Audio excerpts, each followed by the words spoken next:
Live. Yep. And welcome back, folks, to, of course, the playoffs for the Australian Esports University League. I'm Kadius, joined here in the casting desk by the Wandering Bard. As always, we got a great set of games here tonight between Team LooneyMelb going up against UOA COME. What are we thinking about tonight's games, Bud? Hugely exciting. I mean, it's finals time, Kadius. Finals, Dota, there's nothing better in the Uni League. And of course, there's something extra, like, you obviously have excitement from the finals already, but for me, it's extra exciting because in this first round, we get teams that have not played before this season. This is a Group A team versus a Group B team. So regardless of how these two teams perform during the season, we both know they've obviously got the stuff because they're here in the finals, and this is a fresh matchup. So really thrilling, interested to see how they get to grips with each other over the draft because we might get a full 3 games here tonight. Yeah, absolutely. This is going to be the first potential BO3 of the season so far, and I'm just going to be excited to hop right into it. So I think we're going to do just that, but folks, welcome at home if you are watching to the Australian Esports University League playoffs for Season 1 of 2022. Throwing it over to our draft so far, which is being difficult. There we go. had to give it a sec. We do see that Pugna has been locked in, and then the opponent team on the Radiant has opted for the Jakiro Mars start instead. Yeah, I feel like Pugna's been a little underpicked, if anything, this season. So maybe it was just LooneyMelb, like, keeping that one in their back pocket to some degree until the finals, and now they're ready to really be cruel, be mean, be torturous to the enemy team. That's Pugna's thing, right? He's from some sort of, like, pain monastery. That's why he's like a skeleton baby. But yeah, up against UOA COME, I mean, that's a pretty... This combo hasn't been underpicked, right? We've seen plenty of Mars, plenty of Jakiro. They're obviously two great tastes that go great together. Laning phase very strong and quite flexible. They don't have to be a lane together, but they could be. And then obviously we know how many teams have just looked to Mars to be the pace setter for their team, the setup for their team fights. But it does require a player who has the skill and the farm to be that decisive initiator. Need to get that blink dagger, need to hit those ultimates. Yeah, definitely Mars is always a treat to watch. Arena of Blood, such a fun teamfight ability. But you're right, Pugna has also been very strong in the current metagame. Juggernaut, very solid position 1 here to be locked in. Does well into the Jakiro, does well into the Mars. The magic community obviously coming in very handy against the both of them. So I think that's a good response there. I do think it does show their POS 1 quite early into the draft, which might be punished by their position 4 pick here, because Jakiro obviously can very easily be going 5, could even go 2 if they want to be super psychotic, and then they can just put something that definitely does hard counter the Juggernaut a lot more than the Jakiro does in that off lane. We'll have to wait and see what they decide to pick for that, but taking out things like the anti-mage here definitely does make a lot of sense if you are trying to give your Pugna the best degree of success that you possibly can. Yeah, exactly, and it doesn't hurt the Juggernaut either, right? Like, Juggernaut has trouble getting to grips with anti-mage, has some nasty interactions between the ultimate and the spell shield, and in general, it looks like LooneyMelb, even though, as you say, it's unusual to go to your carry this early in the draft, it does sort of indicate that they're going to have the freedom to hold their mid pick potentially until the very last pick of the draft. They do have that ultimate final pick, so they will be able to potentially secure a winning mid lane matchup, which is a huge edge in a series like this where you know both teams have the caliber to play finals Dota. And Jug at least is a fairly resilient kind of carry to go in the first phase. You already know you've got a very good matchup against 2 out of the 5 heroes, including most likely the core you're laning against. So I feel like it's pretty safe, especially when you then devote 4 bans to carries that potentially might be a problem for him. Yeah, I definitely can agree with you there. The Techies ban getting taken out, which is interesting. Respect being put on the Techies name, that's always... always interesting. I wonder if that means that there's a Techies player on LooneyMelb. There was one Techies game this season that we cast. I think it won, or did it? I honestly can't recall. I know it made a splash. It made a bang, right? So I would have been excited to see more Techies, but unfortunately that's been removed. And instead following up with the Undying. So there you go, if they were looking to counter the Juggernaut lane, unless this is something sneaky and we're going to be seeing a Mars mid, which is not beyond the pale, this is likely to be a Mars Undying lane up against Jug. I mean, that seems obviously decent on the one hand. Undying has a great constant pressure that he applies, like, he can wear Juggernaut down. You obviously don't want to be too reliant on an all-in spell combo against Blade Fury, but at the same time, the Juggernaut healing ward means that, you know, if you decay him too much or decay support too much, you're actually kind of giving extra value to one of Juggernaut's best utility skills. And Undying isn't really the best hero at just outright killing Jug either. So depending on what support they pick for this Juggernaut, I feel like that safe lane could just be fine for LooneyMelb. Yeah, I mean, obviously Juggernaut not a strength hero, so Undying maybe not as much value being kind of counterpicked into him as you normally would expect. But it does make the hero quite squishy, as far as I'm aware. But the Brew being locked in here, and this is interesting. This was something that I remember Reem was telling me about, how there was a lot of games where he thinks like a Brew counterpick would have absolutely just ended the match, but nobody was picking it up. It doesn't look like LooneyMelb is going to be one of those teams. They are going to go for the Brew here. Not sure if this is a great Brew game, as obviously his roles that he's traditionally picked in aren't really set in stone of what they're going to be on the enemy comp so far, but nevertheless, you know, always fun to watch. Brewmaster Primal Split in the late game just goes absolutely ridiculous, so it's going to be a treat to watch, put it that way. No, definitely. And I think that, you know, that makes a lot of sense what you said for that quote from Reem, that obviously Brewmaster is just not a hero that every team has in their arsenal. Even at a pro level, I feel like Brewmaster is maybe probably slightly underpicked, just because obviously players can play Brewmaster, but actual Brewmaster masters are few and far between, even though the hero has obviously been in Dota for, you know, a donkey's age now. But yeah, obviously LooneyMelb, they have the confidence to snatch it up here. I'm not certain 100% what they see the Brewmaster as specifically countering, but it's possible that they just favor having a strong teamfight hero into what is looking increasingly like a lineup that UOA are going to just group up into 5 heroes and throw down lanes. I don't necessarily want to call it a team fight lineup yet, but you see what all these heroes want to do, right? Undying and Jakiro especially, right? If those are your supports, those are 2 very useless supports out on their own. They have to be moving with the team, doing things with the team to have any sort of presence on the map at all. So to go in with Brewmaster and Winter Wyvern as your response to that seems very smart to me.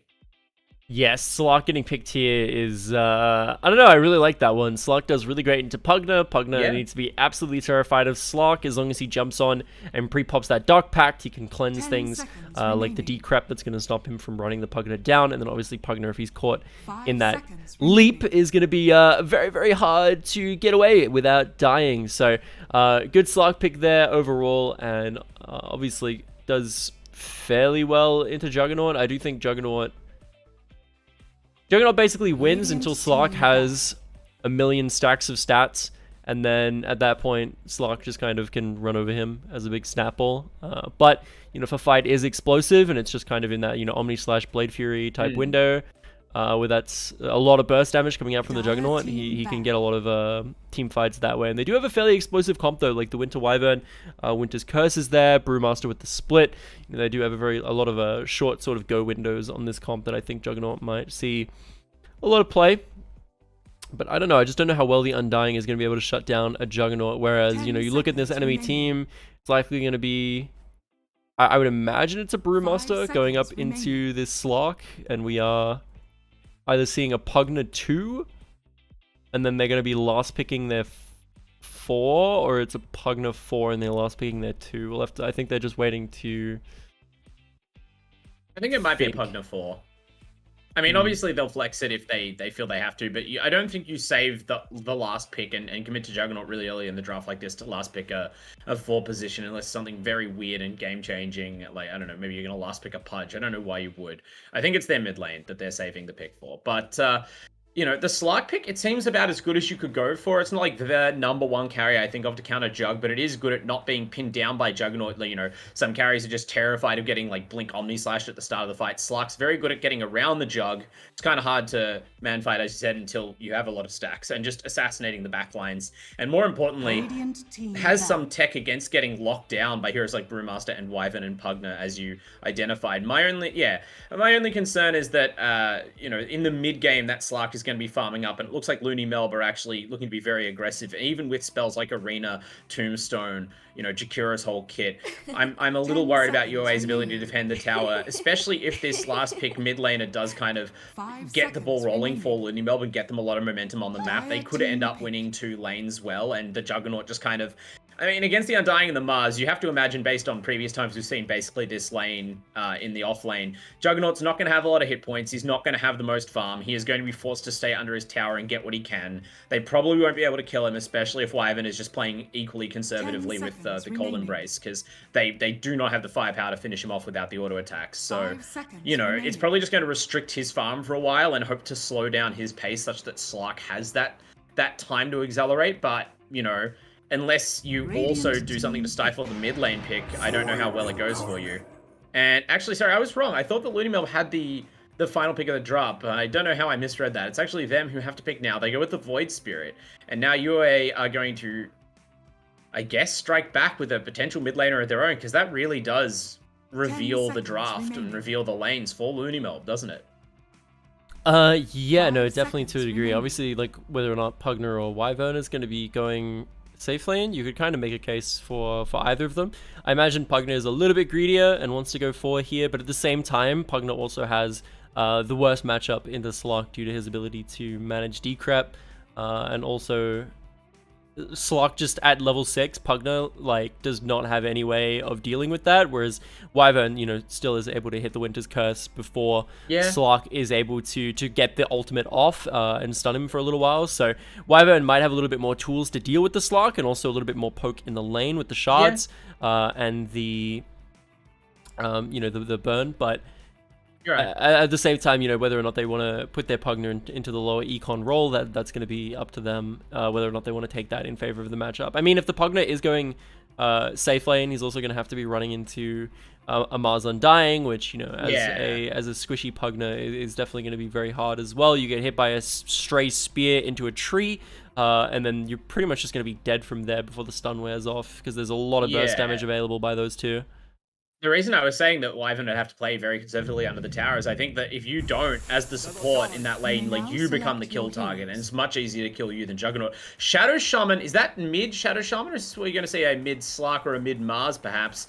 We'll have to wait until we get in the game. The Shadow Shaman pick from UA, not what I expected, but maybe trying to reverse the tempo of the game a little bit, give themselves some tower taking potential. It is nice to have someone else to hit the tower other than Slark. That was kind of a role they were missing. We'll have to see how LooneyMelb respond, though. You kind of convinced me a little bit at the end there that these supports could go either way. I was kind of focusing on the effectiveness of the Winter's Breath against Mars and Undying as two strength heroes in the lane, and of course the ability to bail out the Jug a little bit with the Cold Embrace. But you could equally bail out the Jug with the decrep, and the same thing as regards, you know, decrep is a great counter to Slark Pounce, but, you know, Cold Embrace isn't that bad. Obviously later in the game you feed him a lot of stats if you let him hit a nice block target, but that's not usually a concern early on. So there is still some flexibility for LooneyMelb here without even going into something like, you know, oh, actually it's a support Void Spirit.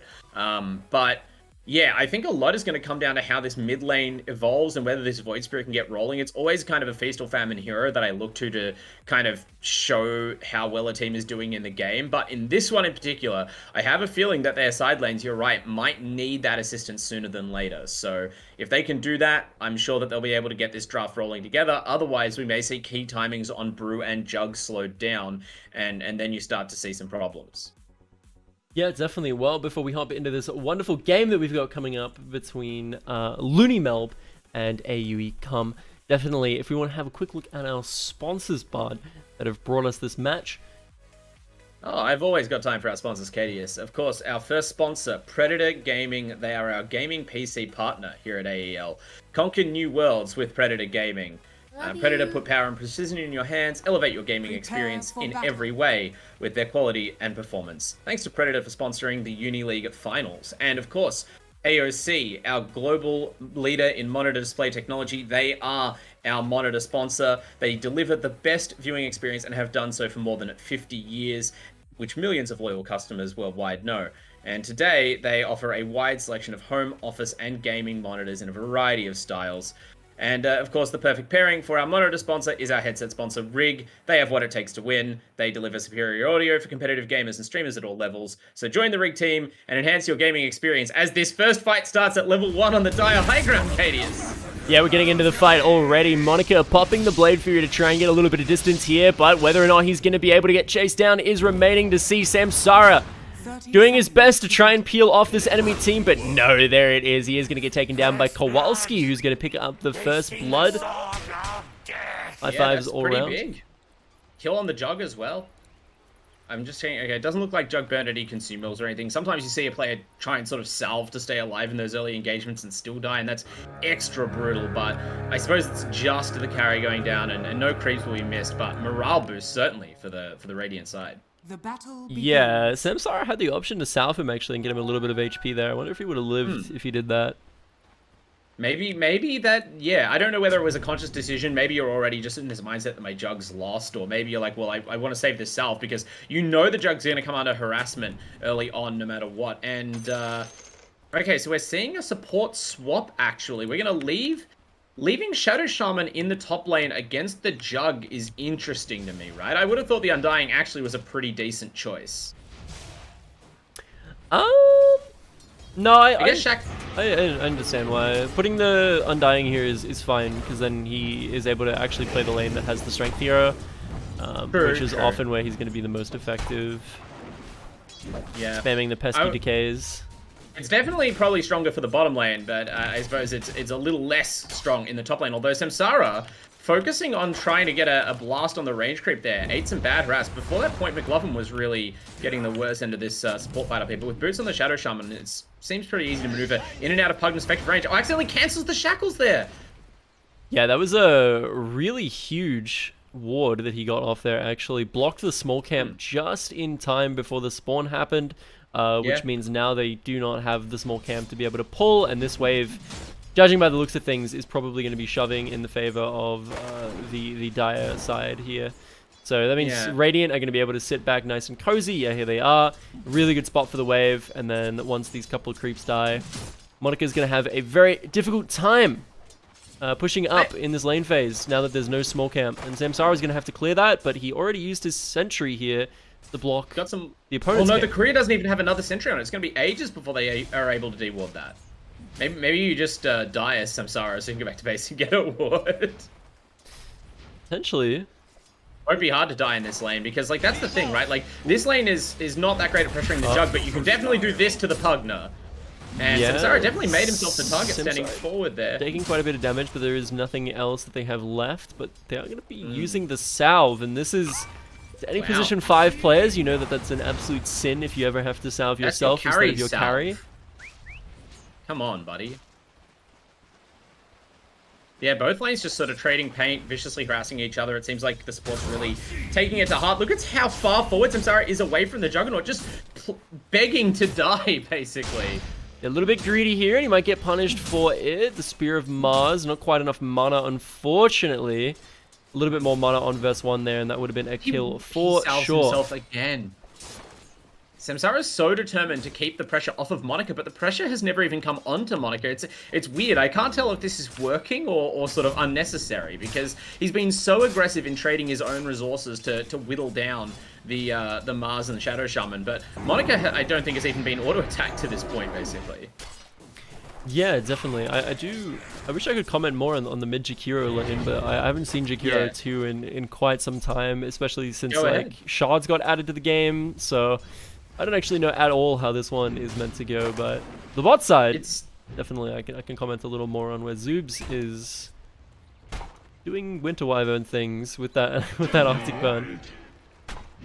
I mean, this Undying has not done such a good job, it looks like, of what the Undying is here to do, which is whittle down the Brewmaster, right, with those decay stacks. But the lane seems to be going very well for Cookie, and Samsara finally manages to obtain the death he so sought. It is a support trade. Yeah, Monica going down there as well. I'm really interested that he didn't chase Vest down the lane there. He had a big HP advantage. Does he have crit skills? And he has a point in crit, so I think he...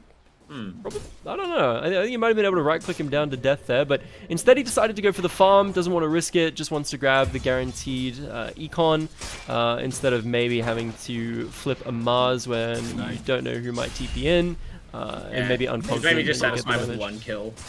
Yeah. Which is fair. We'll see if it pays off here. Either way, Samsara coming back, does have that sentry finally. Probably going to look to use it when this wave is not literally under their tower, like it is right now. And finally get access to that small camp.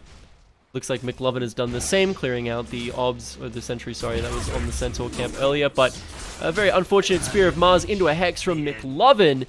is going to spell the end of Samsara once again and and send bottom him back lane, to the fountain. both supports in trouble for the Dire, it looks like. Zoob's actually, okay, got leashed, but had just enough flying movement with the leash range to get over a wall, which saved his life potentially, along with some assistance from the Brew. Cookie paying for that little exchange. Yeah, so this is really, really bad at the moment for the Radiant side, because if anyone knows anything about playing against the Slark, you want to make sure that you put this Slark as far behind as you can before he hits level 6, because once Slark hits level 6, it becomes very difficult to manage him in lane. He's just able to duck it out of vision, grab himself some health, come into the lane, Dark Pack the wave, run away, do the same thing, and just repeat it over and over and over again. Slark is currently even on track with Juggernaut in CS though. He hasn't been put behind at all, and his level 6 spike is going to be considerably stronger. So this is definitely a really good spot here if you are the Slark for snowballing a bit of a lead here and definitely making this mid game quite scary for yourself. But only one level to go. He just has to make sure that he doesn't throw too much of his lead in the meantime. McLovin, yeah, they pinged Shadow Shaman's missing. I was just thinking the same thing, Samsara. McLovin was lurking behind the Roshan mango tree, waiting to see if 9 would come up for that rune. And granted, that's one thing Shadow Shaman is very good at, is pinning down this Void Spirit. So maybe they were just worried they didn't have enough control for 9. Definitely looking for a 2-man kill setup here. And I was normally going to say that Jakiro wouldn't have the damage to bring down a mid laner like Void Spirit, but with even just that +1 from a level 3 Shadow Shaman, I think they could do the job. So unfortunately, the rune spawns bottom, 9 goes and gets it, and 9's own support rotates up. We may see that play run back the opposite way. Yeah, the thing about Jakiro is I feel like he's such a low econ hero. He doesn't scale with items very well at all compared to others, which is why he's such a good position 5. 9 going aggressive though. Look at the burst damage. Yeah. And he might be able to kill him. No, not quite having lethal there on Terran. He's looking to turn this one around. The TPs are coming in. Vest 1 is there, looking to grab the Spear of Mars angle. He's fishing for it. Zoob's turning around, trying to go aggressive onto Terra, but there's the Spear of Mars we were talking about. Vez 1 not only saving his ally, but also scooping up a kill onto the opposing player there. Zoob's taking a one-way trip back to Fountain. It's an unusual level of commitment. You don't often see both heroes teleporting out of the offlane like that, but, you know, even before Mars is level 6, but they bail out their mid laner who might have otherwise died. Like, 9 had the Arcane Rune. We were only seconds away from another charged Vassal Step, and he was definitely playing around the edge of that range, but is forced to retreat and give up his support. So a lengthy rotation away from the bot lane goes to waste for the Wyvern, and the Jakiro progresses forward. And I agree with you, the Jakiro's ceiling is much lower than you'd expect for a mid laner, which leads you to question, like, well, what's the value of scaling this? But what you do is you do put the hero way further ahead of the pace of the game than it normally is. So you can pick up some cheap, effective items like this Witchblade that Jakiro's going for. I'm not sure what else we'll see, perhaps a Veil, perhaps a Yules, these sorts of things. And it just lets you be the bully and try and just force a much faster pace of game than most people are used to. So I'm interested to see if it works out, but if it goes long, they may regret it. Yeah, definitely, but Zoob's gonna be the one to get caught out yet again, and Samsara looking to try and collapse here with his support, but the damage coming out from 9 right now is going to blow up McLovin on the other side of the fight. He's going to get turned on here, though, as Terra and Kowalski looking to chase him down with the consistent damage. Pops the Fairy Fire, and the one looking for the TP out. Yes, indeed! He's able to get out to the fountain in time, and Samsara now going to run away from the enemy's triangle, and that is going to be a absolutely wondrous result if you are the Dire side. Yeah, look, I'm not going to blame it on the mid rotation before. I'm not sure how much the Mars lost XP from going mid and participating in that kill versus just staying in the lane, but the facts we do know is in that critical engagement there as the teams come together, the Juggernaut had his ultimate, Omni/Mars down, no Arena of Blood. Things could have been very different there for the Dire, but they get away with one. Yeah, absolutely. And yeah, the exchanges in the mid lane are really interesting right now because Terra on this Jakiro is taking all sorts of damage, even taking a tower shot there, just trying to put as much pressure on the tower as possible, and 9 is just sort of whittling away the health. It's sort of like, how long can you afford to stay in here and just sort of stand this heat? Primal but a bottom lane committed in the bot side. He's going to pop the Shadow Dance to try and get a little bit of space, but the commitment is there. Great stun is going to connect. In comes Zoob's, popping all the cooldowns to try and bring down Slark with a heal from Undying. It might be enough. Oh, no, he is going to get taken down by the final auto attack from Zoob's. And the Brew. Samsara, he eats the Arena of Blood, so Mars finally getting and immediately deploying that ultimate. But unfortunately, the ultimate on the other side of the map from the offlaner killed the carry, so it's hard to really feel like you're keeping up with Samaz. Lots of pressure right now on Vez1 to, you know, put together some items and get active around the map. And Kowalski just sitting in this lane on no health and mana. That's a very easy pick-off. Oh, he's going to live? No, okay. Zoobs as well, though. Just seems to be the unfortunate link here on the side of the Dire, just continuously getting caught out. I mean, Winter Wyvern is not a very quick turning hero, or even the longest range if you want to walk forward and cast anything except your Qs. So not surprised at all that it's finding trouble here against, you know, Pounce from Slark and other long range hard disables. But you know, that's the life of a support, and you're gonna have the ultimate here with the Tome anyway. So Zoobs is in the game in all the ways that matter, and the team are still getting the best out of these trades, I think. Yeah, for sure. Zoobs is definitely very active on the map right now, but pops the Winter's Curse on himself, which is an interesting one. Yeah, grabbing picks up a quick little pickup onto Terra. Oh, okay. You were asking before for Monica to try and bully Vez a little bit, and we almost saw it there, setting up the Omni Slash, but didn't have the mana quite yet, and couldn't get too many auto attacks in before getting speared away. But that is kind of the signal to the Mars that, all right, you've kind of got to leave the Jug alone now. Like, you can't really stand in this lane. The Juggernaut, actually 86 last hits. Obviously, not all of those are lane creeps, but 87 CS to 60 on Slug and 30 on the Mars. This is not the economy you want to see from one of your three core heroes, and even as VAS comes to mid and looks to use that arena, like, obviously that's the game plan for the team. I'm a bit concerned because you need to be strong if you're going to force things early like this. Yeah, I mean, very, very strong team fighting comp that they have drafted here at this level 6 mark. We're going to see them try and make the most of it. Terra needs to watch out, though, walking a little bit too far forward. The Arena of Mars is there, though, trying to peel his backline the best he can. But unfortunately, I don't think Vez has the capacity to do so, as they're all just going to collapse, and the Dire side are running an absolute train through this very, very squishy Radiant lineup that they've got going on here. Finding themselves all sorts of pickups. Cookie going to be the last one alive. Still has Shadow Dance available, might look to turn things around and go aggressive with it. The leash, unfortunately, not going to find the target he wants, and they are going to have the AoE to kill him, even through the Shadow Dance there. Very well played by 9. Yeah, I mean, that's a very concerning sign. Obviously, it's the start of a long night of Dota. We hope a best of 3 potentially on the table. Neither team has to necessarily, you know, go all in on this first game, but when you draft a lineup that is so pointed as the Radiant have here, and you have that kind of fight in like your first big outing, that's your goal. Your team is built to take down towers, and they're probably going to finish off this mid tower if it's not denied, but what a price to pay. Oh no, Vez missing his skills there, unfortunately, but he does have some backup here to help him out, regardless. Haste Rain on Void Spirit. You can't really go for that, so, I mean, even if they hit the spear there, I don't know if they get anything, but the moral damage maybe starting to add up. Radiant's bottom tower potentially. They are going to take this bottom tower, though. I can't imagine there's too much that they're going to be able to do to defend it. It is only a tier 1 in the safe lane. Very surprising that they even took the mid tower before they took this. Oh, Terra's mid side. Terra, he's going to live to see another day. Structures are fortified. That's just it, right? Like, that's mid on mid matchup, but Jakiro is just not even. Whatever you think about Jakiro as a mid, one thing is true: not equipped to fight Void Spirit one-on-one at any point on the map. So, you know, by putting this hero in the mid lane, yes, you've got this tower taking tool that's going to be enough to get this mid tower. 9 gets there in time to deny it, but yeah, you have to worry about any time this sort of regimented game plan falls apart, as it did when they, you know, used their stuns early in that last fight. 9 just gets in there straight away and rips the team up. They've got to have a game plan for him.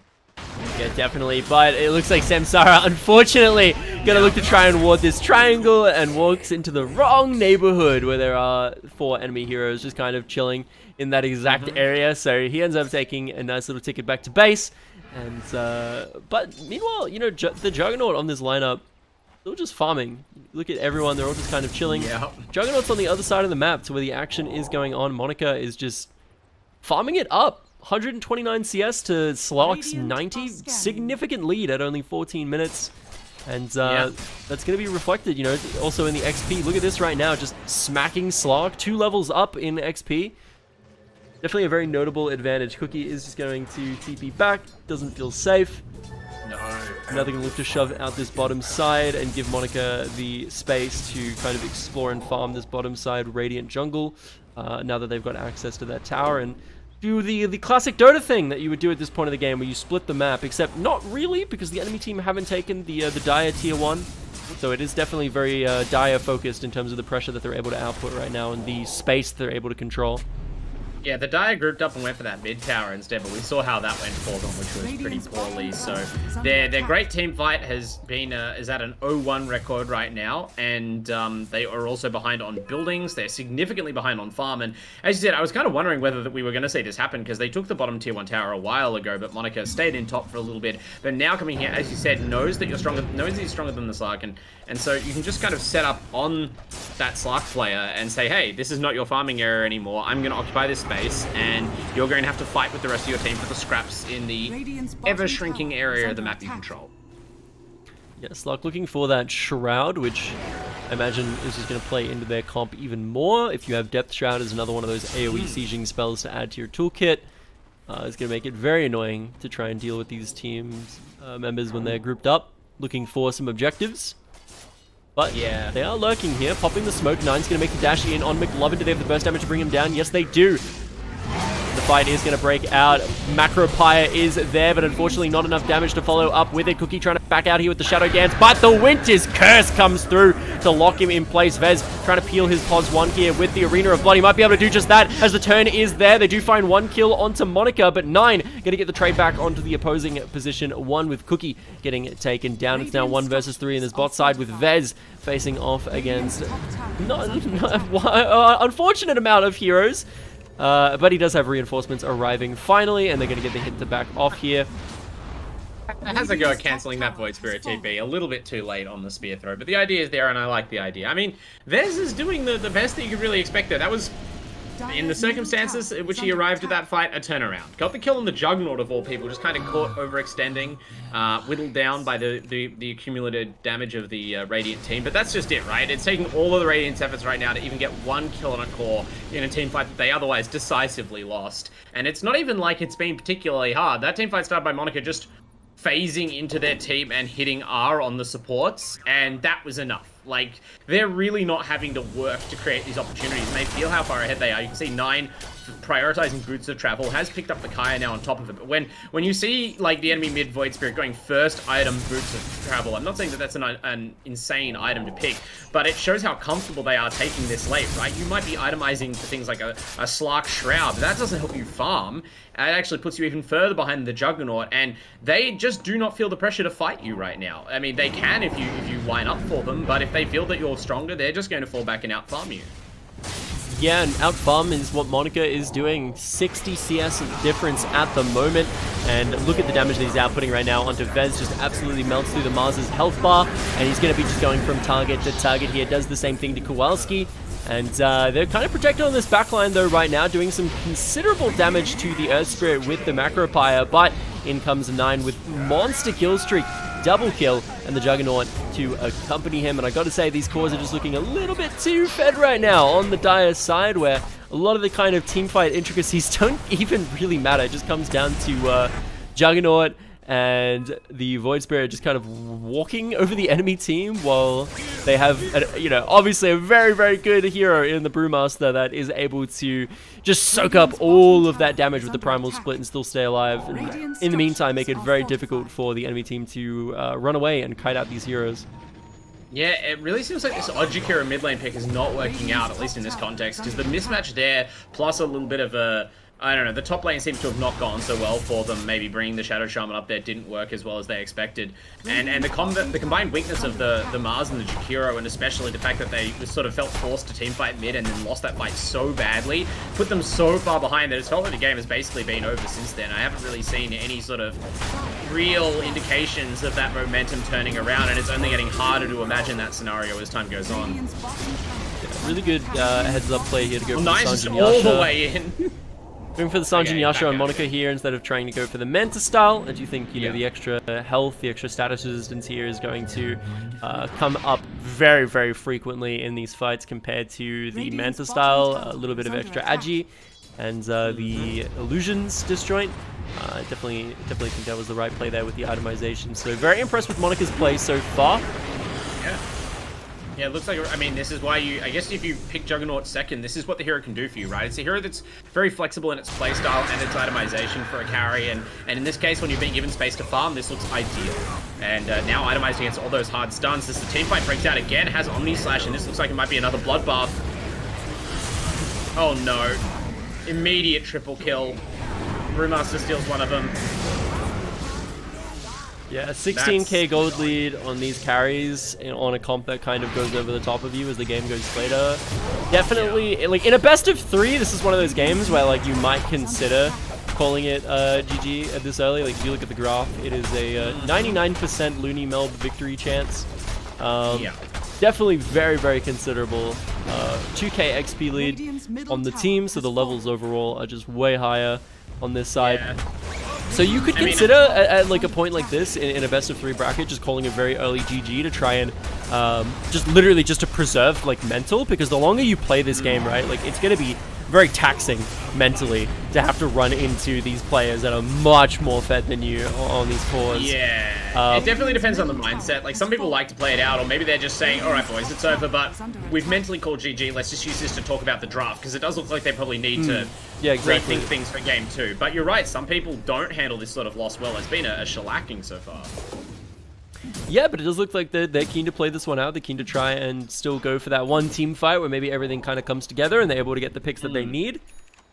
Certainly would be a very, very miraculous play with this kind of an economy situation, but stranger things have happened. 1% is not no percent. So exactly. But that being said, 9 has just finished the Ag Scepter. Oh lord, on the Void Spirit, that's going to make things so difficult for them when their main hope of winning these fights, right, is to get some sort of chain stun on the cores. And immediately and ruthlessly, they've been itemized against not only the status resistance on the Juggernaut, who is otherwise pretty much too massive to die, but now this Void Spirit, who just... This has been the thing, right? Because you last picked the Shadow Shaman, I would have assumed this was the Shadow Shaman mid in part so that it could, like, blink Hex the Void and be the answer, but it just hasn't been, and 9 has, not been answered at all the whole game. Look at this. Yeah, I mean, Cookie is probably going to die here just to the Blade Fury. No, actually does get out, but more charge of E. I can't imagine for long. Great taunt there from 9 is going to catch him up. Kowalski on the backline going to get taken down as well. And yeah, again, the stat difference is just too large at this point. You know that any fight that happens is likely just going to be a very one-sided battle with 0 members of the LooneyMelb roster getting taken down here. But they don't even want to go for the Roshan just yet. They 100% could, but I think they want to make sure that they're in a state where once they get the Roshan, they're able to siege high ground and maybe even close out the throne completely with it. So we'll see. They decide to push this in, they get the tower, and now it looks like this is going to be where they're going to probably head over towards Mr. Roche, start taking that one down. Yeah, I was about to say we're just seeing methodical play. We're seeing 4 out of 5 players play real methodical, smooth, clean finals Dota. And we're also seeing 9 absolutely exploding on this team, just flexing at them aggressively, showing off the Void Spirit skills and hitting all the skill shots there. Which, like, you know, spawn them if you got them. I mean, I'm pretty satisfied with the play of LooneyMelb. I'm just more concerned for AUE here because... like, hard losses happen, right? Especially if you draft a lineup like this, a lot of the time is the end of the game. If you lose, it's going to look really brutal because you did kind of go all in with the draft on the early game, Slark aside. But it's the fact that, like, how quickly LooneyMelb turned the corner on them. They didn't even really have that period of early game dominance you'd expect from the draft. And so between the draft that sort of says, we don't feel like we can fight you in a normal game, so we're going to try this almost... cheese strat, like, so one-dimensional, and then the fact that that one dimension completely flopped in the game, I'm a bit concerned for the mindset with which AUE have approached this lineup, with this matchup, sorry, and their chances in game 2 and 3. Well, either way, that is going to be a Aegis on Monica, and I imagine there's not going to be a whole lot they can do to defend this mid lane Rax now with this Juggernaut has walking at them. Net worth comparable to literally the combined net worths of the 2 strongest Radiant cores. That's something you don't see every day. And yeah, they're just going to walk at the Rax here and close it out. looking to auto attack this one down. Monica's there with the Aegis, is allowed to walk up very aggressively. And there's not a whole lot that the enemy team can do. If they get too close to Monica, Monica can just explode them with the rest of the team. So they just have to give it space and just try and wave clear. But as you can see, that's why you can't walk up. If you walk up, Nine's just going to dash in, explode you. Monica's going to be there as well.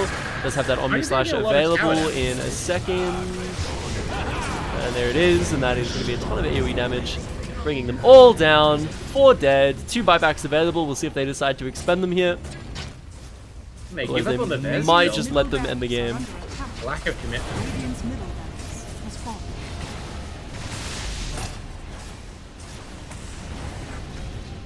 So, what do you do differently in game 2 if you are AUE? I think definitely their mid matchup is kind of the end of this here. Jakiro just doesn't scale very well, and also is like very easy to just jump on 1v1 and deal with. That's it, right? It'd be one thing if you didn't scale well into the late game, but it didn't scale well into the early game. It kind of just like died from the lane onwards. So, yeah. If the matchup was going to be this bad, maybe you thought the matchup against Void Spirit would be better, but the way that it looked, that seemed like the part where it fell apart for them. And I mean, you had that last pick, you could have grabbed a different mid. Yeah, I mean, that's life 1 taken down here for Monica, I suppose, but gonna have to take a whole nother one down, I'm afraid. And in the meanwhile, you know, Nine is still alive and kicking as well, and they are just kind of walking over this enemy comp. Mid lane is being shoved in by the lack of racks. They're going to be grabbing the top racks as well. And then bottom surely is soon to follow. I don't even need, I don't think they even need to go bottom. They can probably just end the game, with just the 2. But nevertheless, why not? May as well keep going and either wait for the enemy team buy this to... refresher to not use another 2 charges of primal. Okay, there we go. GG is finally called. Yeah, I was gonna say, okay. you may forfeit at any time. That is a rule in the game. It's all in the spirit of fair play, you know. Play it out. Be courageous in defeat. I think they've been courageous enough. We've seen all we need to do at this game 1, and unfortunately, this Jakiro mid idea, that's a bust. Don't worry, go game 2. Bounce back. Yeah, and go game 2 they are going to do, and of course we'll see you here for game 2 as well, and see if this UOA COME lineup can bounce back and make them look even better in game 2 and maybe a little bit more competitive against this LooneyMelb roster. But, you know, LooneyMelb was one of our better performing teams last season, and looks like this season they are back and still looking for blood. So to find out exactly what's going to happen in this best of 3 tonight in game 2, make sure to stick around right here to the Australian Esports University League for Season 1 2022.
And we are back for game 2 here of the playoffs best of 3 series between UOA COME and Team LooneyMelb. I'm Kadius, joined here on the casting desk, of course, by the Wandering Bard. And we saw an absolute stomping of a game 1, but I'm not going to lie, it was not looking good for UOA.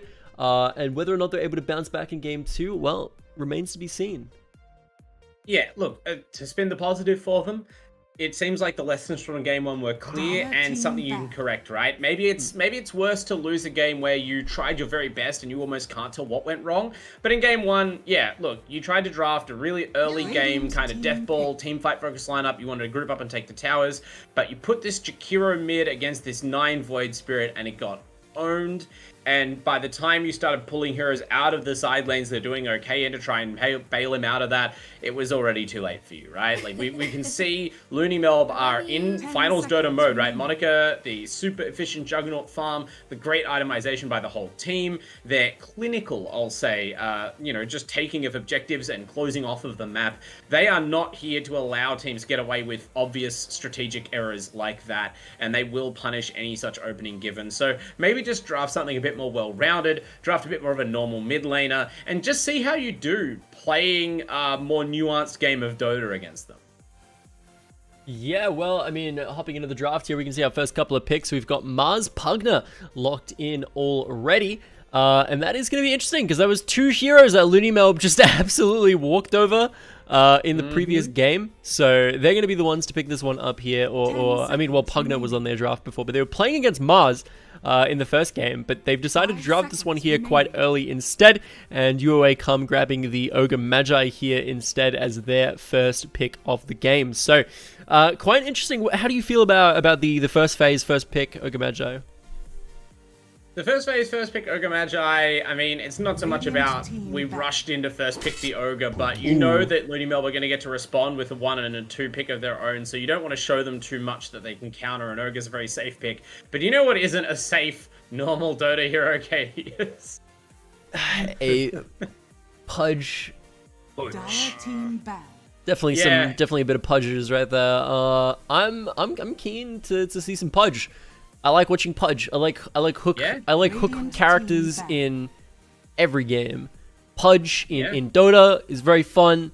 Roadhog in Overwatch is very fun. Thresh is very fun in League.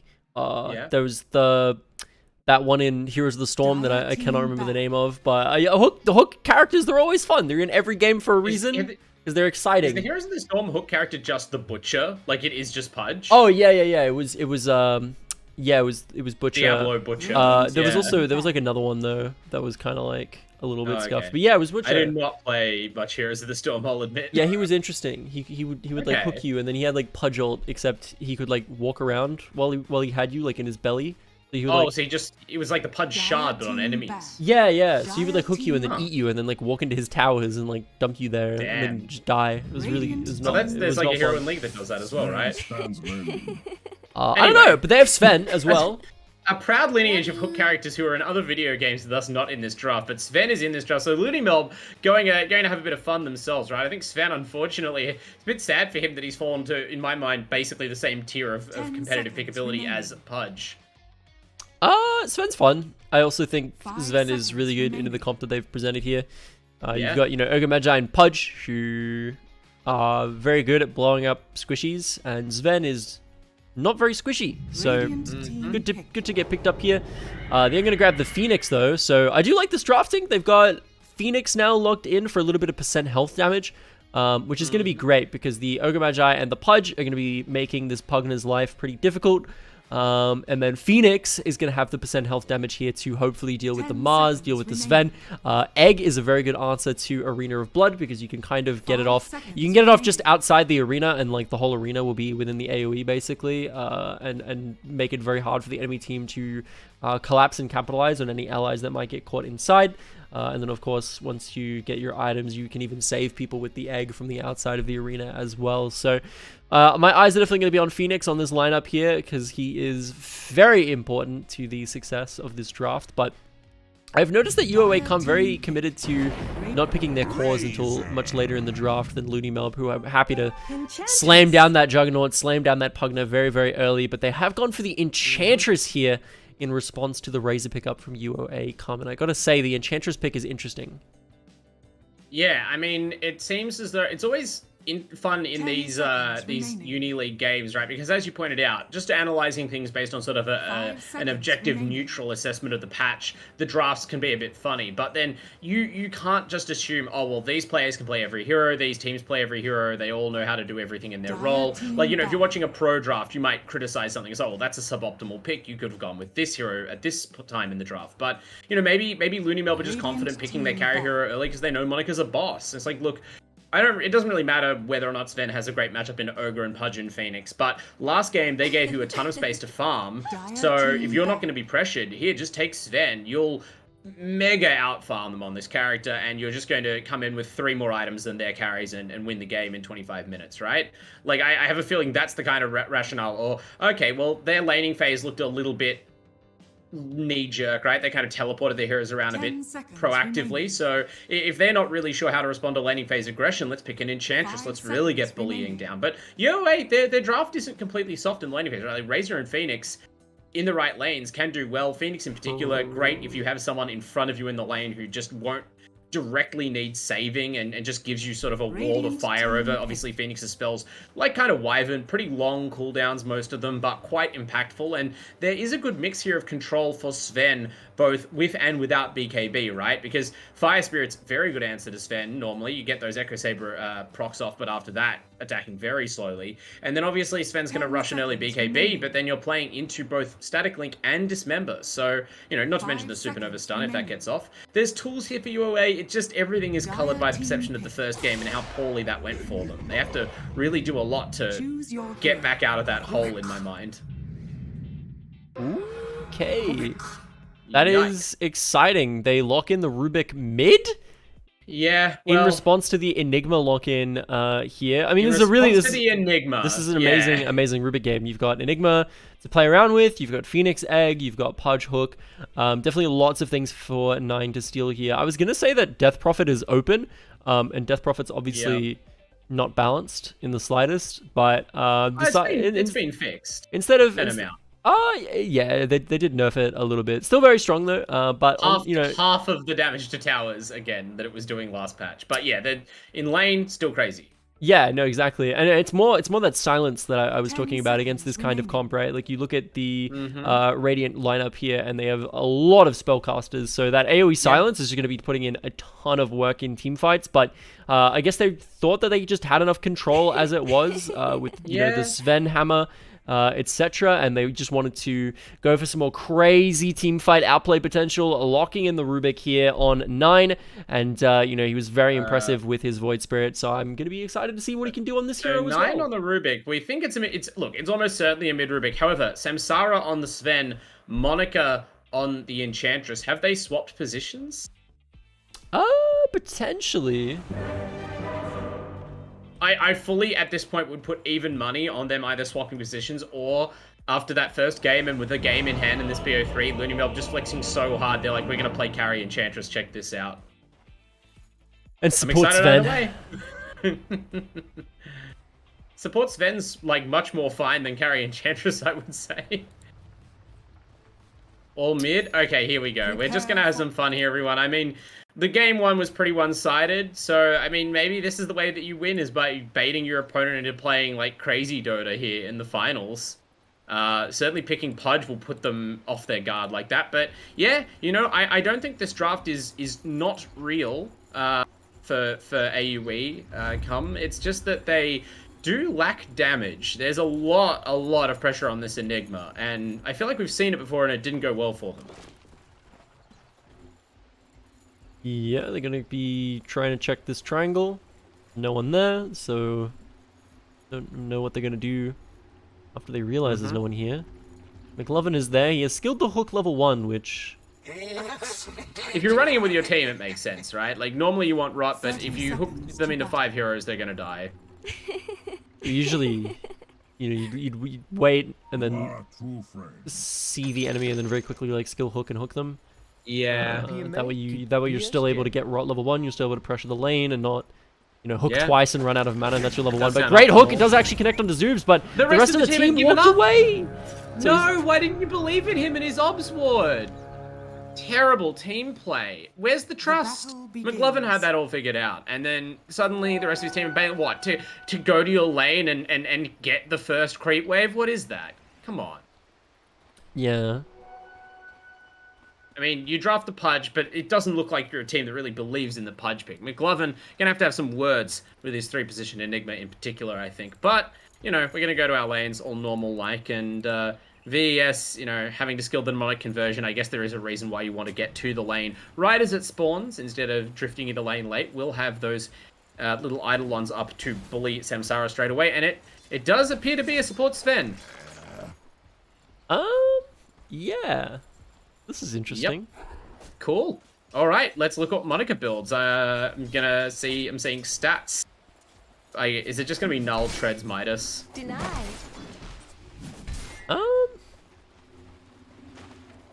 Yeah, by the looks.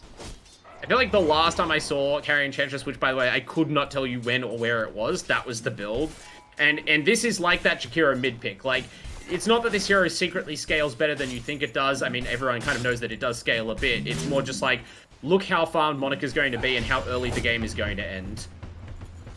I mean, yeah, Enchantress is definitely a hero that has a lot of snowball potential too. If she gets a lead, it's very difficult to shut her down unless you have the right comp for it, just due to Untouchable. But they do actually have a comp that can get around Untouchable quite well, so it is interesting that you're putting this many eggs into the basket of an Enchantress rather than just keeping her on the support role like she normally is, and having Samsara taking the carry position on this Ven, or, you know, swapping the heroes around ideally. But I think they're having a bit of fun, but I think they also maybe just want to end the game quick, which Enchantress will be able to do. And also, I guess, like, you know, it's going to be quite difficult to black hole her with her team, given how far away she can stand.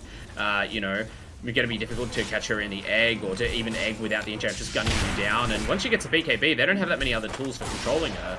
Like you said, Untouchable is a real menace. And they are also playing... Okay, wait, this is mid-Rubik into mid-Phoenix. I didn't even realize until now. This is quite a game of Dota. yeah, Cookie is mid as well instead of position 1. They've lane swapped. Yeah, yep. I guess Terra after that game 1 probably justifiably had enough of Nine's shenanigans. Someone else can walk into this death trap of a lane. Rubik's like kind of a real mid nowadays, like assuming you can get through the actual laning phase, which against Phoenix you will. Although Monica, oh no! It's getting walked down by Rot. Bit of a shaky start. Whoops. This is going to allow McLovin, now that he's actually gotten a kill. If he gets another kill, potentially, he might actually get an early value point into Flesh Heap. Well, gets the value tip off. Look at that. Psychological warfare from the Pudge player, of course. Samsara's now officially out of mana on the Sven. Has 2 mangoes, though. I mean, it Only works, 2. right? People underestimate the human element of Dota quite a lot. Oh, it's huge. I mean, how did Dendi ever win so many games as Pudge against the dominant Chinese teams in, you know, early Dota 2? It's not that Pudge was an unbeatable hero. It's just that once you start getting hooked, you're like, oh, well, it was just once. Oh, it was just twice. And then you start to just get mad. Like, you just forget about playing proper Dota. And Samsara forgets how to play proper Dota just there for a minute, and that's all it takes to custom his life. If it was impossible to win games through tilting the enemy team, then people would not have had their coaches telling them to full mute full mute certain teams at TI that were spamming voice lines after every single kill. It's essential. You lose percentage points if you let them get in your head like that. Although they're going to crack open the head of VES. So Samsara, the upside of dying, I guess, is returning to lane with several more charges of that level 2 Stormhammer. And Enigma is just not a tanky enough guy to survive. Ooh, Monica might die anyway. Oh my god, the regen. Thanks. That Tango, life-saving stuff. This is going to heal up. Don't run off. Pops a slow on the McLovin, actually. They're looking to chase him down here. Vess is That there. cooldown. Impetus is off cooldown. Yeah, I just say if this was the old Impetus, the old effect, you'd be deader than dead. But Pudge walks it off. Radiant's middle tower is under attack. Wouldn't happen Okay, if it was buddy. the old Impetus. That's true. We wouldn't have had Impetus skill. This would have been a different game. But meanwhile, on bottom lane, this might be an easier kill for the die to get. Kowalski actually turns and fires off the I jinxed that one. Just had the Fire Blast ready. Gets the stun, gets away. Statically from Terror will discourage further aggression. Yeah, Ogre Bottom Magi lane's is been relatively quiet. I don't know, such a chill hero. He has no Yeah. items though. What is Oh up my with god, that? this is some OG Dota 1 supporting. Like, what are you doing having items on your support? You could be buying more wards with those. You could be, I don't know, pulling your carrier Ring of Health. Like, Oh, there he come goes. on. He has some now. Good, good. After he places his Boots are ward, he will acceptable. have exactly brown boots. If you upgrade those boots, though, you're greedy. You're a bad support player. There you are. Wear your brown boots with pride, Ogre. Yep, I don't know. He's such a chill hero. He just sits in lane, Yeah. throws out, Yeah. you know, the fire blast, the ignites, and just yeah. I don't know. You're never really threatened, you know? You don't have to panic. I think I had a bad impression of Ogre Magi many years ago because I would continuously have Ogre Magi's that would Radiant's middle tower is just under attack. max the fire blast and like not put any points into ignite, and they go like fire blast Yeah. and blood and Well, you can't and multicast Bloodlust. the W to deal more damage, so it's very boring. yeah, that's true. But no, I mean it's like the best way to play him though is you just max the ignite and you just every time it's off cooldown just kind of like chuck it at someone's skull, and then eventually, you know, they'll die. Like it's a lot of damage. Him, you him and can't. Disruptor, right? Ooh, really good hook there by McLovin onto Monica. The Stormhammer is there, looking to maybe turn things around onto Vez. Oh, McLovin went for that pudge hit too early. You know you gotta... Actually, might even finish walking her down. Yeah, Okay. turned to get the slow off there. Is Oh, he's too trapped. quick for The, Pudge is too quick the for him. creeps are blocking him in the trees. He can't do anything. I mean, I think he at wins this. point- yeah, well, Sven gets another level. Sven has the Stormhammer ready. Oh no, Sensor! Is under attack. Okay. Close, it's close. Had time to get that hammer off. I thought you might die just turning to cast the hammer, but 8 the rot- seconds, and then he hits only the level 2. swift, nastiest hook of the century. He has no TP right now. He is stuck here. Monica, I think, knows he's there. I think it's one of those spots where you assume your opponent has teleported out, even though in reality they have no teleport or they were waiting on like a very long cooldown. It is ready now, so Pudge is going to escape the situation unpunished. Lucky, lucky. We get back to the other side of the lane. Okay, so I missed a Supernova being cast in mid. Yeah, Nothing he has happened though. 3 KP on this Pudge, and you're playing against a fairly magic damage heavy lane with this impetus. That is pure damage, never mind. I forgot it was that. Why is it pure damage? It's Yeah. so strange. The storm, It's- the it's- Stormhammer is magic at least, so I'm still half right. Yeah. It's always been pure damage, right? Like, I think the support Pudge, like, when you're only getting... You can save that value point of Flesh Ape until you have, like, a couple of, kills. Although, I guess now that it has that active, it is a bit more value to have that single point. You can actually use it early game to try and save yourself. But I think as a support, you're like, I need all the levels I can in my spells. I might have put another level in Rot for the extra slow, but the Enchantress hasn't had boots until this point, which is why she was able to be walked down before. So... I don't really have a problem with this Pudge skill build if you're going to play a Pudge. Yeah, no, definitely. I just think, like, against magic damage type lanes, if you do get a couple early kills, like, grabbing that early value point in Flesh Heap definitely. is really, really good. Just base. I think if it was bottom, he would already have it, definitely. He wants more damage, though. I mean, that's kind of Giga Chad, can't argue with that. Gotta blow up that Enchantress. Very true. I'm worried for Terra's safety at the moment, though. Yeah. Getting chased down a little bit, 1 versus 3 in the trees, worried for juking VS as safety one as may. well. Trying to Yeah. back on out with the Arcano Pulse, but no, he is very much dead. Nine gonna grab that one. Head back towards the mid lane. Gets ganked at top, but his Eidolons finish off the Sven, who has very low hit points. And actually, Monica! No way! He gets hooked! Is he gonna die? He didn't get hooked, he just got... He walked up really? and dismembered, but Untouchable okay. is broken, so he's not actually gonna die. My apologies. I looked away, and when I looked back, Hook was on cooldown. There was an Enchantress getting eaten, and I made the connection. The Hook! Radiant's No, bottom can't hit tower is that. under attack. Doesn't hit those, unfortunately. Does Vez have mana for him? He has mana Dire's boots in a middle few tower seconds. is under attack. Maybe they look for the Yeah. hook. I mean, Vez has Black Hole now and got a kill and broke a killing streak on the Sven, even in death. So things going okay for this Enigma. The Radiant's second highest net bottom worth in the tower is game under attack. before even casting a Black Hole is solid for offlane Enigma, I think. Oh, McLovin. Oh, buddy. That's very bad. Yeah, VES abandons this attempt. Yeah. Surely you can just Black Hole and then hook them while they're in the Black Hole for, like, Radiant's the bottom guaranteed tower damage. has fallen. I don't know. I don't even know who's pos 3 and who's pos 4 in this lane. The Enigma is the pos 3. The Pudge has been like walking around. You don't want the Pudge to be like a farming core. That chains him to the lane. You want the Pudge to roam free and follow his fleshy heart wherever it takes him. Yeah, I wonder if the Enigma had a stutter step towards the Enchantress to reduce the distance, if he would have lived from the impetus there. Hard to say. Yeah, that's true. Didn't make the micro adjustment. Yeah, he was running away, which increases the distance and makes it hit a lot harder. But then if he walks towards her, he like runs the risk of her like throwing another one, obviously. But Yeah, she it's one of actually those walked back situations. after throwing it. So if he walked back as well, I don't think he was Could in danger. unexpectedly, yeah, juked her. It's hard though. Like it's hard to like micro. It's hard in Dota especially because of like the turn rates in the game. Like doing those kind of like micro back and forth adjustments on your hero. Yeah, it's not really like the constant stutter stepping on the spot isn't really a thing in this game like it is in games that don't have the Dota turn rate. Which I think, at the very least, looks nicer. I mean, as obviously biased. Oh, and McLovin hits that big hook! That's Sven's right there. Pudge factor. Pudge factor. Hey, another hook in 5. If you get to keep chasing, I mean, they're bringing the opponent because they know that this is going to be a fight. Is this just in a black Big hole? black hole.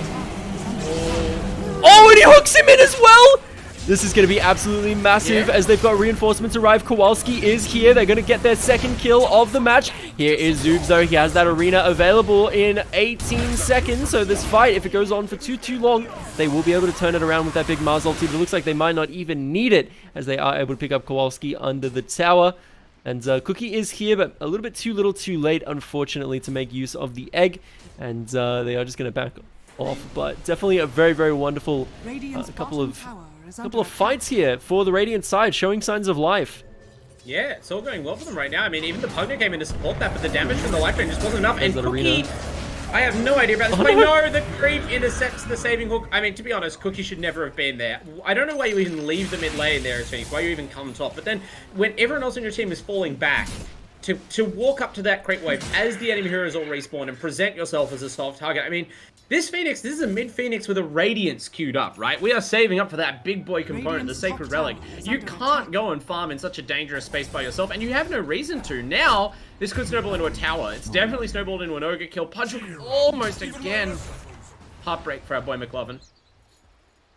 Yeah, McLovin is at the moment, which kind of sucks. Or pseudo he has ring. Top tower is under Ring, attack. baby. And one charges. That's hook and E. As far as I'm concerned, no Haste. Terra has a haste rune on the Razor, but they see him and immediately back off. Can you turn on Rot in Dismember now? Yes. Yeah. I believe so. That's broken. Top tower is under attack. It's cool. It means that you don't get Rubik owned quite so badly. Yeah. Oh, great hook. Really great hook. It's going to be a free kill. Yep. I mean, McLovin's been hitting those hooks where available. There's been one or two that looked a little bit funny, but it's not like they were in situations where the hook was very obviously there. It's one of those, you know, Wayne Gretzky, every hook you don't throw sort of situations. But the problem has been the follow-up. Sometimes it's been good, but, like, the thing about Pudge is you need the follow-up to be, like, galactic. You need it to be insane 10 out of 10 capitalization, because otherwise what are you really doing to justify this Pudge pick? You know, why have you selected this very high variance support? And unfortunately, it's not just that as the high variance hero, right? This Cookie Phoenix. I mean, Pudge is sitting in the mid lane right now, but what do you even do if you hit a hook here? Like Phoenix eggs? It's just a weird draft. That should help. Very strange. I mean, Cookie is getting sort of close to the Sacred Relic right now, but again, they do have the Rubik factor on the enemy team. The triple null Chad build. Now, I really like this build. I really like this pick. As you identified, it's a huge pick for 9, who is one of the more dynamic players in the first game. Definitely has the skill to flex on this hero. I'm a little bit surprised we're not seeing, like, any sort of cast range or mobility tools at all. Like, that's the real cocky play, right? Because, like, it's a terrific Rubik game. All you need is, like, a Blink Dagger to make sure that you're completely safe out of the fight. And then, just like you did on the Void Spirit last game, can step into the fight once something like a Black Hole is cast and make sure you make the play. But right now, 9 is rushing straight for the spell steal. It does increase the cast range, but you know, how do you get in to use the Black Hole if you're standing at 1400 range away to steal it? Yeah, I mean, does grab Aether Lens. Okay. There's going to be some of that cast range that you were talking about. Yeah, that's pretty good. That was flying in on the courier, so I didn't see it in the quick buy or on the hero, but in fact it was already purchased. That makes a slightly more sense. Still seems like a blink dagger game to me, but you know, I think LooneyMelb after that game one just feel very confident that they will have the space to make plays themselves. They're going to be the aggressor. They're going to be setting the pace of this game and choosing where the fights happen. And Zoobs is picking up the Wraith pack, so the nerf on that item not discouraging him, and I'm very interested to see how it plays in this match. Yeah, he's going to be doing Mars things. Mm-hmm. Quite close to grabbing this point booster. Very exciting stuff. Monica did end up going for that Null's Treads Midas build into Dragonlance, and now God only knows what, but probably Oh no. Oh the no. super long hook! The Aether Lens, Rubik Hook, massive black hole coming in from Vesto! It hits 3, and they're trying to turn this around and collapse! Oh, huge Stormhammer though! It hits 4 as if to 1-up the opposing Enigma, but Zeus is on the wing though. It does get caught out. Kowalski is going to go down, and that is going to be a 1 for 2 in the favor of the Dire somehow after a 3-man black hole disaster. Only a support Sven. I mean, probably a few heroes, but the instantaneous like AOE stun there was so essential. That was the perfect blink black hole reveal, and it was so close to paying off, but obviously no time to cast the Midnight Pulse beforehand. Doesn't even have it skilled, in fact, and no follow-up damage from the rest of his team. It's really immediate because they don't have that like cleaving carry themselves or anything. Cookie actually trying to make a play on Monica's Enchantress at bottom. It'll be interesting if the Phoenix has the damage here. There's no Spirit Vessel, so Cookie, I think, quickly realizes that the Enchantress easily outregens his damage, and in fact, is a real threat to kill and at least force the egg, which does happen, so bit of a brutal engage. Can they run it down? Yeah. Agner and Rubik approaching, but do they really want this 2v3 now that Enchantress is dead? Nine's actually invisible with the hook. That's a lot of damage. He's going to have hook up again in 5. Nothing to gap close though, as you said. Zeus is cutting them off, has the arena. Looking to maybe stun up Kowalski. The spear is going to go wide, unfortunately. They're going to turn their attention over to Cookie. Pick up the opposing position too. Here is McLovin, trying to do his best to peel Kowalski for as long as he can. Terra's still off in the side. Yeah. Terra playing insanely conservatively there. Like, I kind of understand maybe not wanting him in the fight, but it's not that Terra is avoiding this fight at all, and I feel like if you're going to enter the fight, running onto 9 there while the stolen hook was still on like 7 seconds of cooldown makes for a pretty great play, right? Like, Rubik just used all his spells. One of his weaknesses is cooldowns. If you run in and link and storm and just pop your Q so he can't steal those spells, like, you at least force 9 out of the fight and you force the Pugna to react to score. You'd really cut Zooms off. But Terra just a little bit hesitant to dive in, and understandably with how this series has gone, ends up not really having any great part to play in proceedings. Yeah, Mars actually the highest net worth in the game at the moment. Just been using that buckler to really farm very, very quickly. You know, the spear and rebuke combo, as you can see just there, perfectly on time. Thank you for demoing that one for me, Zoobs.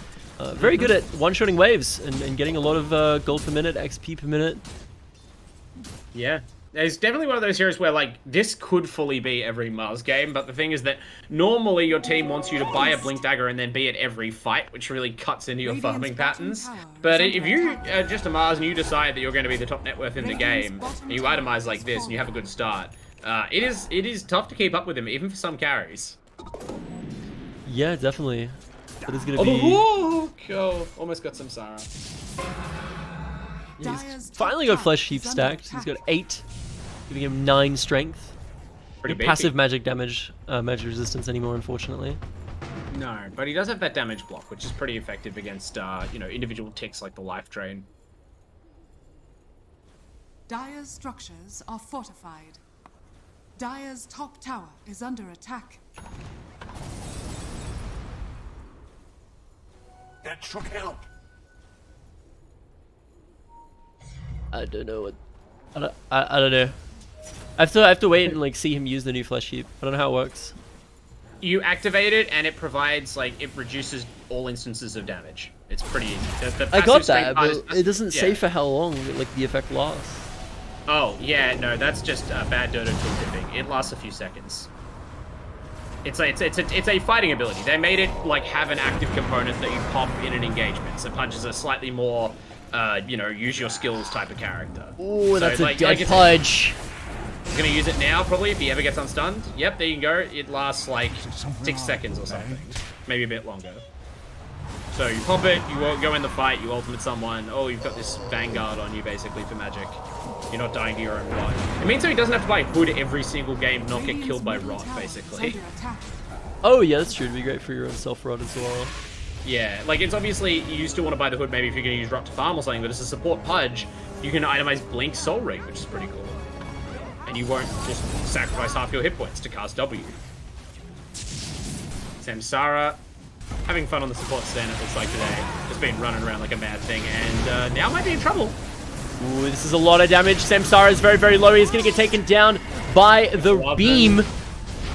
Bit of beam action. No Enchantress. Couldn't quite get the angle, but the Pugna was in that real just murderer's alley of trees. But unfortunately, Cookie is going to get taken out as well. And Dire, it seems like every time they lose just a fraction of their power, they end up, you know, taking it back. Double. They've taken a one loss twice, and both times they've ended up taking 2 on the enemy team afterwards somehow. So yeah. It seems like it's a combination of one, like that's just the kind of draft the Radiant have, like AUE went for this like very cooldown heavy ultimate driven draft, like several cores who are fully dependent on these big ults.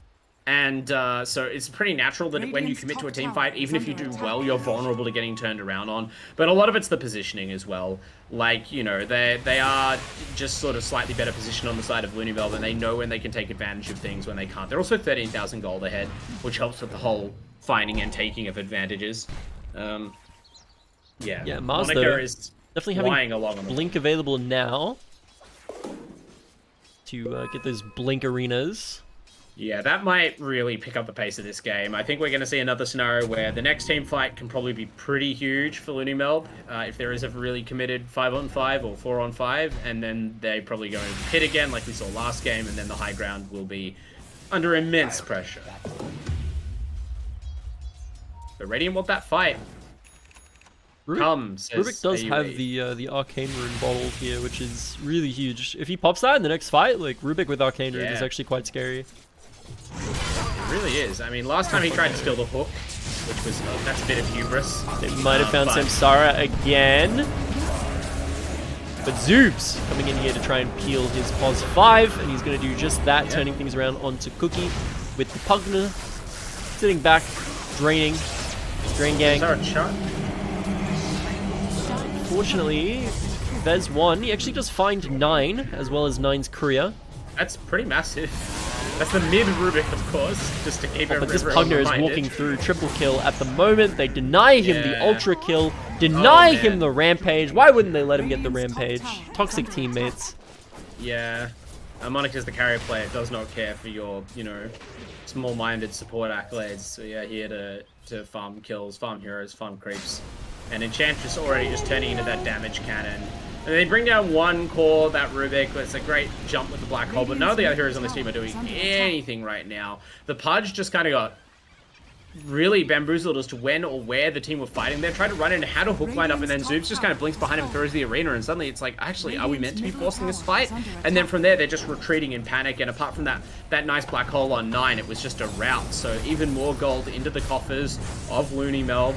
The noose tightening around the neck of their opponents here in game 2. Yeah. Pugna, I don't know, when Pugna gets that shard online, you know, it just goes to show you don't need anything but an Aether Lens and a shard, and you can do absolutely ridiculous damage in a fight just by sucking the Nether Ward and getting the AoE off on the entire enemy team. But looks like they might have caught a couple of members here. Monica is getting linked up, and Zoobs popping the arena once again to try and peel his carries, but he is going to die very, very shortly. The egg is there, though, and looks like Terra doesn't have anywhere to go. Oh, did 9 steal it? No, he gets the spirits. There's almost no way to steal that ultimate, but... Ooh, 9? No, he is going to get away, luckily. Cookie does get away as well. McLovin coming forward with the Blink Dagger. Oh, great blink into the Fade Bolt from 9. He's got that DD available. He's gonna stay in this fight. They are just going to keep on going, and look at the auto attacks! Oh my goodness, Monica just throwing out a million impetus autos with the Dragon Lance. Carry Or Enchantress. the Dragon Pike, I should say. Hurricane Pike, same thing. Yeah. The Dragon Lance is what's doing the work there. Dragon Lance is what's doing the work, exactly. I'm gonna press R, we die. I mean, yeah, VAS, echoing our analysis of this game so far. Pugner does press R on the ward, you do die. Pugner is a good hero. Why are we even here? These players are fully capable of broadcasting all of the salient points of this match in all chat for your enjoyment. Unfortunately, we won't get to enjoy their breakdown for much longer, it seems like, because Moniker is just immediately onto the base tower. Moniker wants out, dude. He's done with this game. He wants to finish. He wants to go play League of Legends. It does say the LOL enjoyer. The Dota is work. League is pleasure. Like, after this, jamming, solo ranked, all night, I'm sure. Or just watching the Australian team get completely jobbed. If he gets that close, you would wonder, like, maybe you would just go for the Blink Dismember instead of trying to coin flip the hook, but nevertheless... You don't play punch, no hook. True. You miss 100% of the ones you don't throw.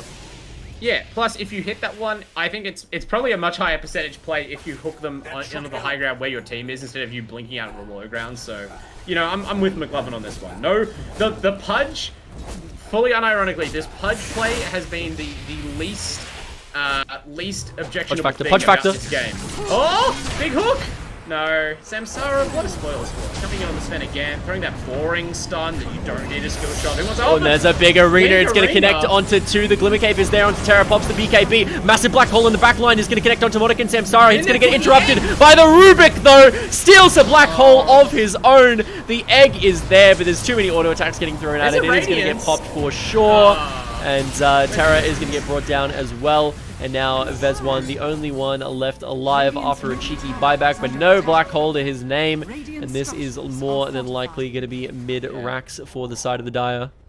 My heart breaks for Adelaide Uni. That was one of those fights where you feel like that's it, you finally hit it, and you jump forward and hit the black hole. You're like, now egg, buddy. But the Phoenix had just used dive to kind of reposition backwards.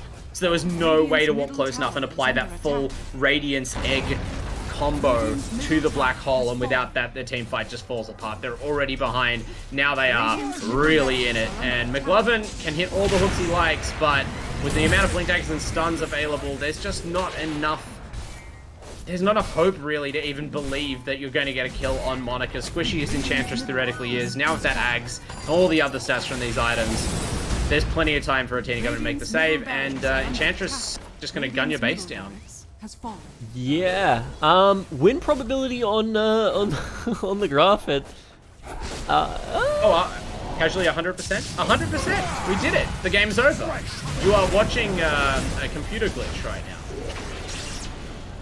Yeah, they should implement the feature where if the Dota buff or the Dota plus graph, if it hits 100%, just the ancient just explodes. Yeah, the voice of you hear the voice of Ice Frost. It's like, I'm calling this one, guys. Mercy. Yeah, like Mercy Rule. Whatever we're up to, Mercy Rule implemented. Like, the AI is infallible, and it says that you lost. That would be kind of interesting, right? Because it would be... I think there's a lot of people who maybe aren't as aware sometimes when the game is starting to get beyond their reach. And I think maybe there's people who would be a little bit surprised by how early some games your throne might just explode. Like, your carry buys another, like, crit item instead of buying a BKB, and your throne bursts, and it's like, oh. Ben's got, like, one shot by Pugner. Yeah, sorry, there is a team fight happening, everyone. It's just one of those things where a team is 28,000 goal up at 28 minutes, and, the team fight went the way that you would probably expect. It's a 100% win probability. The game is over. Oh, Zoobs, it's heartbreaking. Begging for mercy. But no mercy will come. He's begging for mercy for the opposing team, I think. Big black hole from 9. Yeah, pretty. I got excited for a moment, then I realized it was stolen. So the Rubik pick just immiserating their opponents right now, really rubbing it in. 9. Wasn't flexing hard enough on Void Spirit, I guess. Had to really make him feel bad. My sprites are with us. Has the Plasma Field Black Hole combo. Yeah. Very infamous. Of course, you black hole them so that they're all together on top of you, and then you deploy Plasma Field. And then you blink backwards like an Enchantress player. It's a trick play. Maybe they kill Ancient, or do they go for the top racks as well? Nope. Or do they try to fountain And they go. dive? Zoob's blocking the fountain with the arena. That old chestnut. Why does that work, Ice Frog? Black hole on Samsara, legitimately kind of a big one, but unfortunately doesn't have time to drag them all the way up the hill because of barrage of impetuses. Just sucking Good the lord. wood. He's just got the wood in the base. He's just sucking it, and it's just killing everyone.